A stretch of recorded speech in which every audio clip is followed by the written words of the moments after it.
Mariano de Miguel, cadenas de valor y formación de precios en las economías regionales.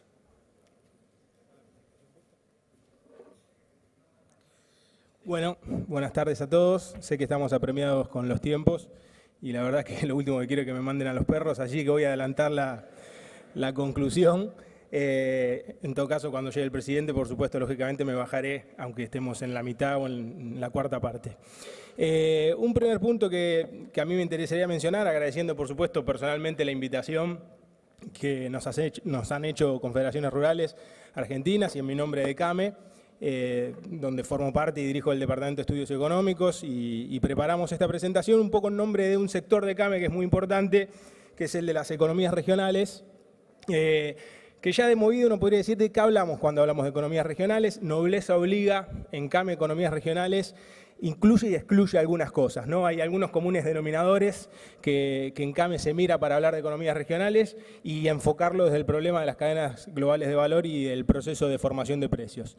Por un lado, estamos hablando y mirando aquellas economías regionales que están asociadas a la región extrapampeana, no porque las otras no lo sean, sino porque de alguna manera CAME, así como lo hace en el caso de la PYME, representa, si se quiere, a los pequeños productores. En el caso de la PYME esto es muy característico. Representa esencialmente a los microempresarios, a los pequeños y a los medianos, quizás tramo 1, a lo sumo algún tramo 2, pero no mucho más que eso.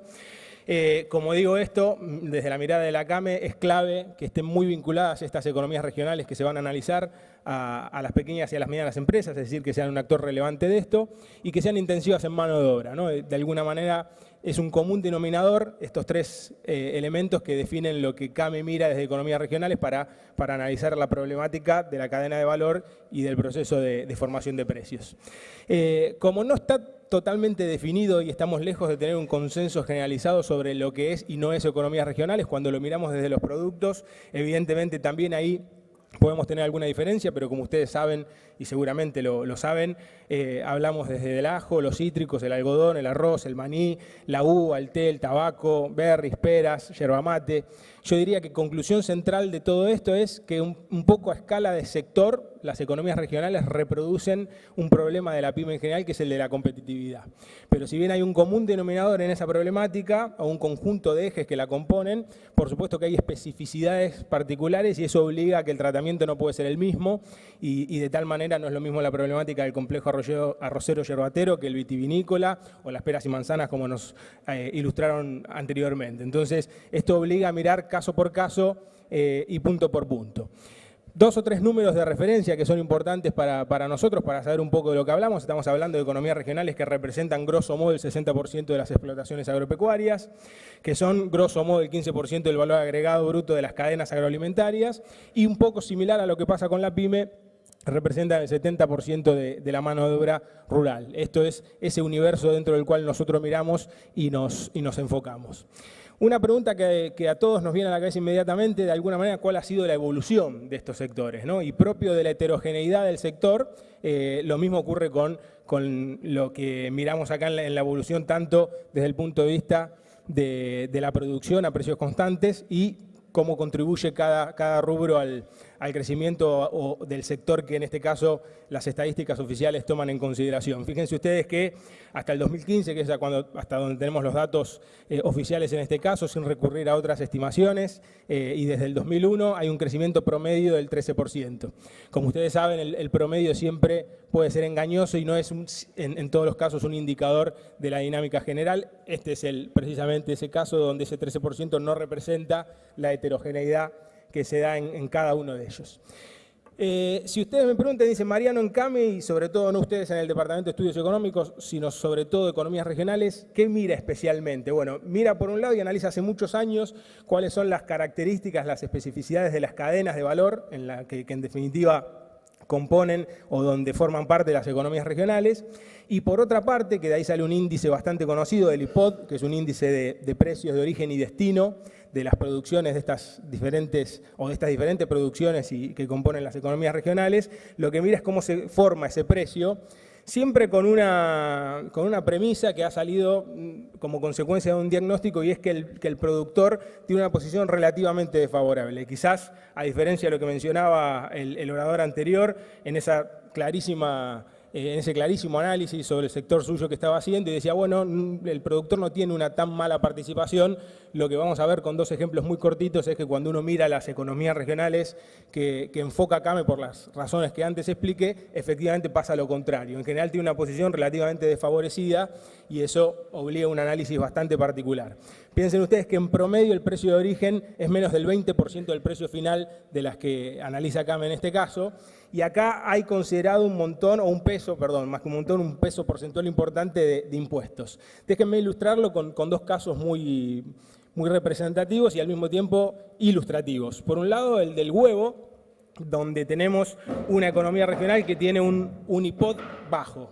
¿Qué quiere decir un IPOD bajo? Insisto, una relación más baja que el promedio en términos de precios de origen y de destino. Fíjense ustedes, esa parte roja que ven ahí, que supera el 40%, es la sociedad del Estado, ¿no? Es decir, en la composición del precio, el peso del Estado es significativamente grande y después el reparto, por supuesto, se ven distintos porcentajes donde el productor, si no miro mal, no traer los anteojos, a veces es un problema, pero ronda el 6%. Entonces, evidentemente hay mucha heterogeneidad en el reparto de ese precio, el productor tiene un peso relativamente menor y ahí ya se empiezan a visorar distintas distorsiones a analizar, muchas de las cuales se dijeron con anterioridad.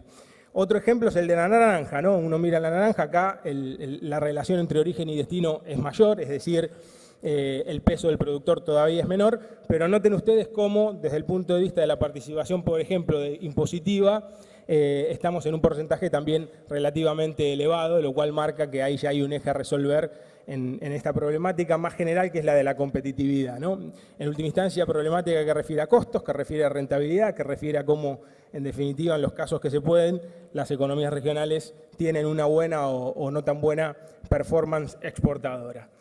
Para decir dos o tres cosas rápido sobre el final, que serían una mezcla de avisos parroquiales por un lado, pero cuestiones que siempre hay que atender.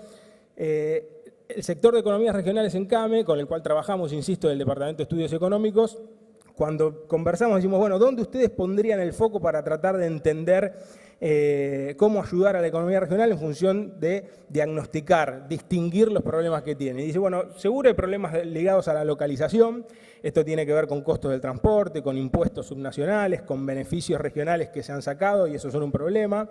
Hay otra serie de elementos que tienen que ver con los inputs, insumos importados, energía, trabajo, es decir, la célebre disputa y discusión en términos de costo laboral, donde para la pyme es un problema, sobre todo porque yo siempre recuerdo una frase de Rogelio Frigerio, el abuelo del actual ministro, que decía, para la pyme el salario es el mercado, ¿no? Entonces, a veces digo, de la pyme el problema es que el salario es el principal componente de la demanda, pero por otra parte es uno de los principales costos de la economía, ¿no? Entonces, uno ve un hiato muy grande entre lo que el trabajador gana y lo que el trabajador cuesta. Entonces ahí hay un problema a resolver que se expresa en ese ítem, el tercero del segundo eje de inputs.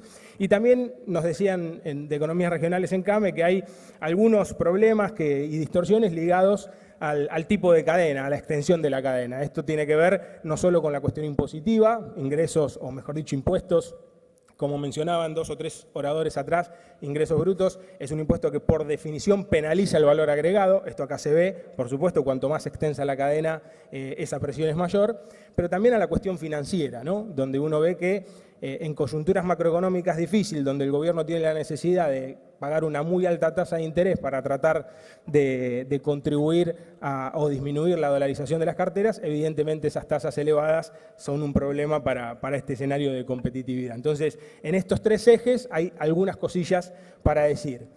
De localización, que era el primer punto que mencionaba, si uno mira la evolución de los costos logísticos y del transporte, lo que me interesaría que ustedes quizás puedan visualizar en el gráfico es cómo de alguna manera estos costos han ido de la mano de la suba del tipo de cambio. Acá con el tipo de cambio en Argentina hay un problema, ustedes saben, los economistas siempre decimos que en la Argentina el pass-through, ¿no? El efecto traslado del tipo de cambio a precios es mayor que en otros países. Esto hay que analizarlo. Yo a veces digo, Japón devalúa, se traslada a precio cero, acá mucho más. Hay varios componentes para explicarlo, pero esto no es un tema menor porque en última instancia, si uno de los beneficios de la devaluación va a ser justamente la mejora de la competitividad, toda la clave de esto pasa porque los costos no sigan al tipo de cambio, ¿no? Y acá hay uno de los problemas que vemos, es que la tendencia es de alguna manera continuarlo y seguirlo.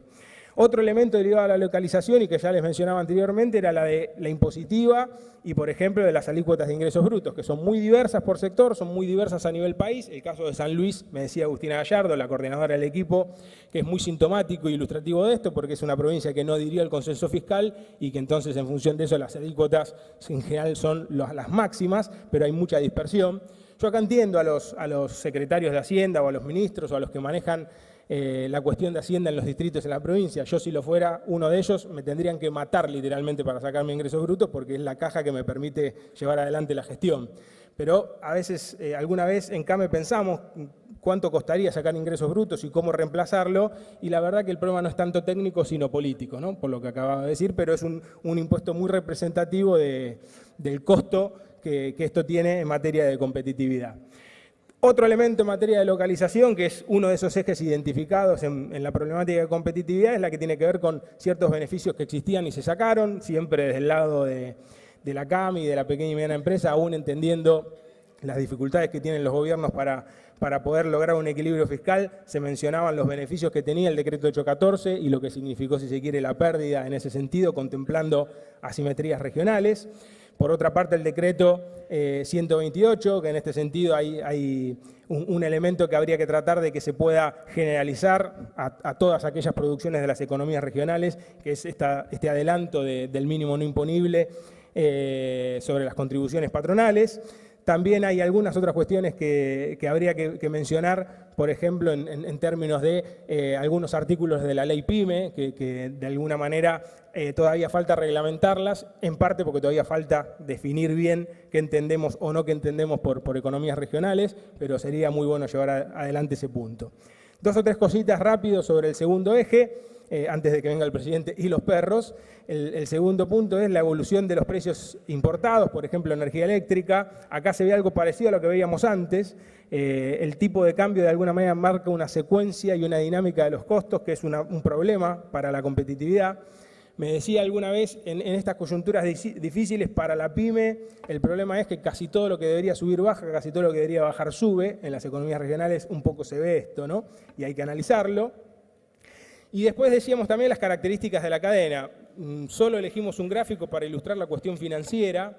Noten ustedes que esa curva azul, que de alguna manera va dando cuenta de una tasa nominal en el caso de los descuentos de documentos, ¿no? Noten ustedes que en la medida que esa tasa sube, evidentemente la utilización de esta herramienta baja mucho y la posibilidad de financiar parte del proceso productivo pasa a ser decisivo, ¿no? Ustedes saben, lo habrán escuchado hasta el cansancio, que poco es el crédito sobre el PBI en la Argentina, poco de eso es productivo ya de largo tiempo, décadas, y casi nada llega a la PYME, no más del 2,3, 2,4%. La economía regional acusa recibo, por supuesto, de este tema. Y ya finalizando, yo separaría que toda esta problemática que vemos en las economías regionales tendrían que englobarse desde el punto de vista de ver cómo morigerarla o atacarla, en algunas cuestiones más generales, estrategia general, donde el joystick lo manejan los gobiernos nacionales, algo los provinciales, tipo de cambio, estabilidad macro, infraestructura y logística, financiamiento, estructura tributaria.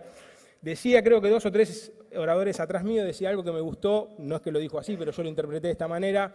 Muchas veces se dice que el productor o que el empresario argentino no es eficiente, uno en realidad lo que ve es que muchas veces el problema de la eficiencia es puertas de la fábrica para afuera, no puertas de la fábrica para adentro, ¿no? Entonces, cuando uno repasa todos estos ejes, es difícil competir con esa mochila, ¿no? Creo que más tarde va a haber 2 oradores específicos sobre el tema Unión Europea-Mercosur, lo vi por ahí a Jorge Castro, que alguna vez compartimos panel, y va a poder ser muy claro, es una gran oportunidad en la medida que se resuelvan los problemas de competitividad. Cuando uno mira a nivel país, hay un montón de desigualdades que si no se resuelven esos problemas se van a reproducir las desigualdades, ¿no? Entonces, estas cuestiones merecen ser atacadas. Y lo último, este es el último slide que les muestro, algunas de las cuestiones son más específicas, ¿no? Porque uno dice, bueno, en coyunturas difíciles, cuando no se puede atacar nada de lo anterior, ¿se puede hacer algo en particular? Sí, se puede ir, por ejemplo, por la ampliación del mínimo no imponible para economías regionales, el decreto que les mencionaba antes, que era el 128. Podemos reglamentar, como les mencioné, el artículo 10 y 11 de la ley PYME, considerar aquellas economías regionales de frontera por un lado, ver cómo se puede reglamentar para que se amplíen los beneficios de la ley justamente a las economías regionales, que son beneficios importantes, pero todavía hay un montón de pymes que no los gozan. Pensar en consorcios de exportación, a veces la falta de escala hace relativamente imposible ganar mercados. Atrás de esta idea hay muchas cosas para conversar. Fondos anticíclicos para atender problemas de demanda interna, externa y problemas de shock de costos muy particulares. Y finalmente, régimen de empleo temporario, que como ustedes saben es un tema bastante delicado justamente para el caso de este tipo de producciones, donde las complicaciones normativas son muy grandes por las propias características. Son un puñadito nomás de ejemplos que Economías Regionales de CAME siempre menciona, pero nosotros del departamento lo vemos cuando estudiamos los temas más de largo plazo de la competitividad. Así que bueno, perdón si fui demasiado rápido, pero no quería que me ocurriera que entrara el presidente y quedara a mitad de camino. Así que les agradezco y bueno, estamos a disposición por cualquier cosa para charlar con ustedes.